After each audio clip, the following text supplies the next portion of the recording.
Well, welcome to today's blog, and not blog, rant. It's kind of a video blog, but what an awesome day. I have been so looking forward to this time. We have a great Partners Weekend coming up. It's pretty spectacular, my opinion. We get to meet with partners, get to know them better. Many we know. We've had, I think, the most faithful, loyal partners I know of in any ministry anywhere, many times over. And just some of the best people, but we've got close to 500 coming in. It's all we can handle for this Partners Weekend. It's like eat and fellowship, eat and fellowship, eat and fellowship. They have spectacular meals, prime rib. I mean, they really do it first class. And we have world-class businessmen and all coming to this. And many of them have said the meals here have been as good as they've had in the best restaurants in the world. And we do have incredible staff, incredible cooks and chefs, really. And they do a phenomenal job, but they really do it up for our partners, because our partners are not just partners in name. They are really joint heirs or joint in ministry with us. They're co-laborers. Where your treasure is, there will your heart be also. So we know that those who are partners, who give regularly to support our ministry, their hearts are with us. And they really are. They are some of the finest people. And sorry, I can't get to know all of them much better, and they're all just really interesting people, but we do a great weekend for them. And we have we've got Bobby Connor and we've got General Jerry Boykin coming in. Both of them are MorningStar board members, to speak to them and share the vision. I'll be sharing, Dave Yarnes will be sharing some other people. We've got Susie Urari and Kalani coming in to lead worship, and they're two of the best ever. Best songwriters, best. And both of them have come through MorningStar and been a real part of our ministry for many years. And love and appreciate them. It's just such a great time. I'm so looking forward to it. Then right on the other end, right after Sunday night, we begin our MorningStar Fellowship of Ministries retreat. Now, what is that? And I'm not just sharing this. I'm not trying to recruit. We got all the people we need. We don't try to recruit people. We don't market these things we do the partners, because we're always looking for more partners. We're always looking for more to be connected with in ministry. The MFM, we don't really go out recruiting. Some of our people do. They find people they feel like need to be a part. But it's for anyone with a biblical ministry that's listed in Scripture, or we know some ministries are not. Like worship leaders are not listed in ministries. Does that mean they're not a legitimate ministry? Of course not. Well, they're kind of listed. David had them in David's tabernacle, and that's the only dwelling place of God that he said he was going to restore. So I think they're very definitely a biblical ministry. But you know what I'm saying? There are all kinds of people that come up with creative ways to serve the Lord and His people, and we recognize them. And I don't even know there is a fee to be a part, because there's an expense. We're just trying to cover our expenses with the MFM, but we do a lot for MFM members, Fellowship of Ministries, and we have a Fellowship of Churches. Those who want their churches to be MorningStar churches. But you can be ordained through another ministry. We had Lutheran pastors and people from other denominations who joined the MFM, and we welcome them from any other movement or ministry. Now, we have level 1 and level 2, and it's not determined by importance so much as our responsibility to the members.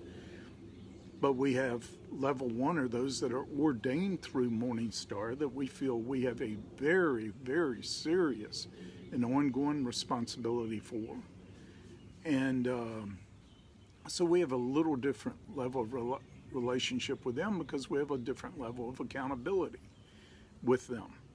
And then level 2, anybody can join from anybody. And we have a lot of people doing that who just want to be associated with us, connected with us in some way.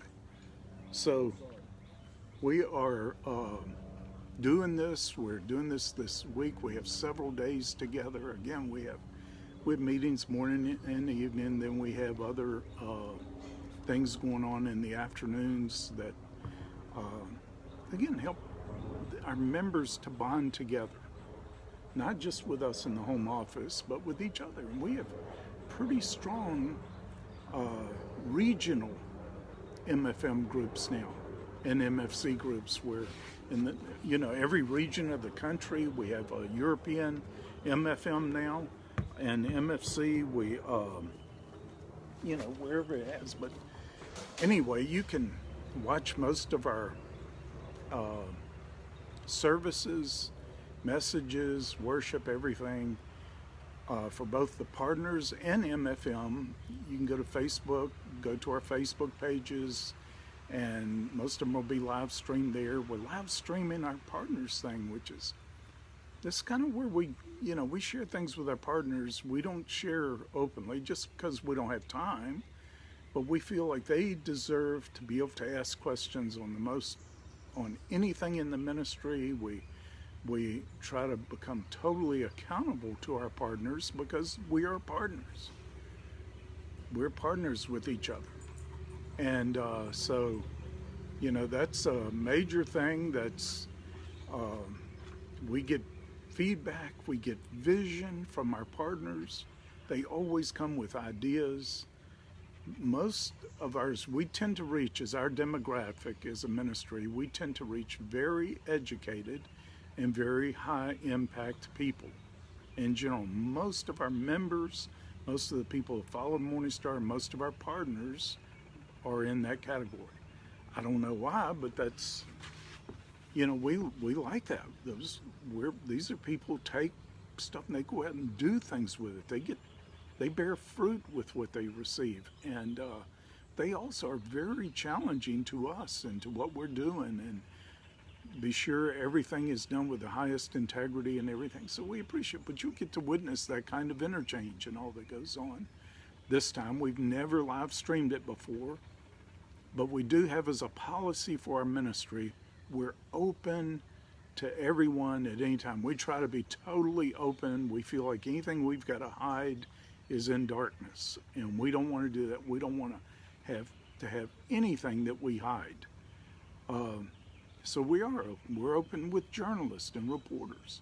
I'll spend as much time as I can. Some of them want more from us than we can give, but they would have us totally researching for them. I can't do that, but we do try to be open and honest, and of course always honest, but as open and candid and as helpful as we can to all journalists, even though we know some of them are just going to hammer us and say things that aren't true. But that doesn't matter. We want to do our part to be open and accountable.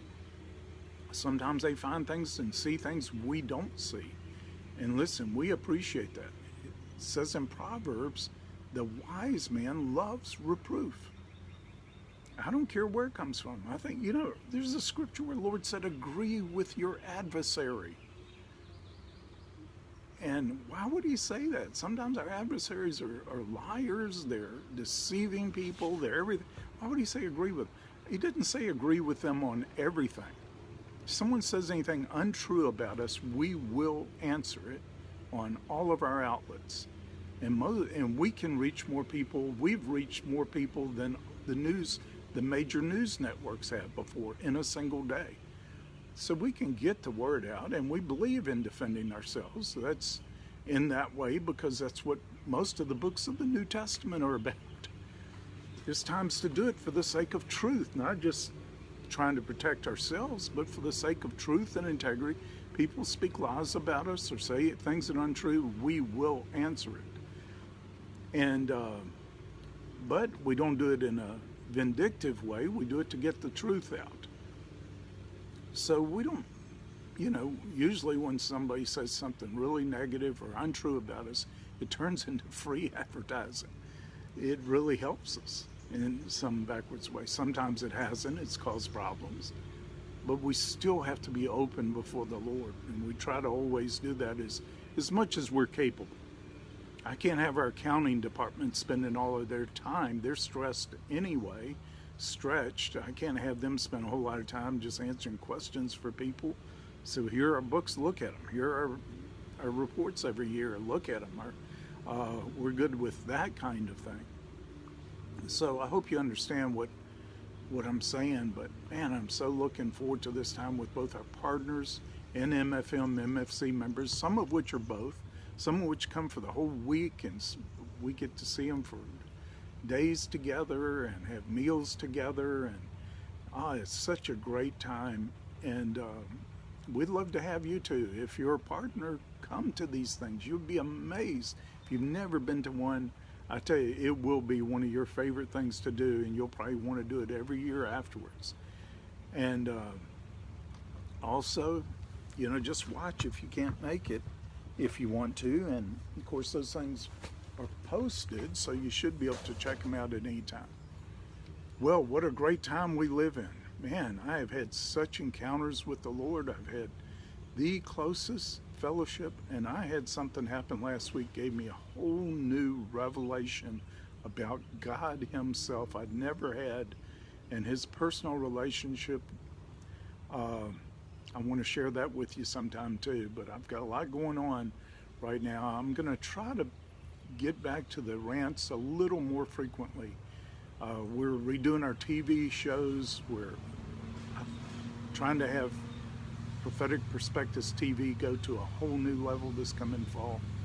Yesterday I had a couple of really great people did a bunch of shows with, you'll see coming up on PPTV, and I was with Nikita Koloff, former professional wrestler, once known as the most hated man in the world. And that came by a poll, a worldwide poll named Nikita Koloff the most hated man on the planet.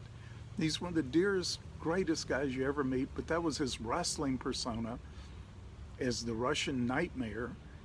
And then, Brad, who's also known mostly in the wrestling world as Lodi, and had those two together yesterday. We got some great programs with those guys, and they're good friends. They live here in the neighborhood. But hopefully you're going to be seeing a lot more of them. But they've got special ministries too. You say, what kind of ministry would a professional wrestler watch? Watch the way the Lord is using professional wrestling. Believe it or not, he uses everything as his witness. I believe if we would look for him, we would see him in virtually everything.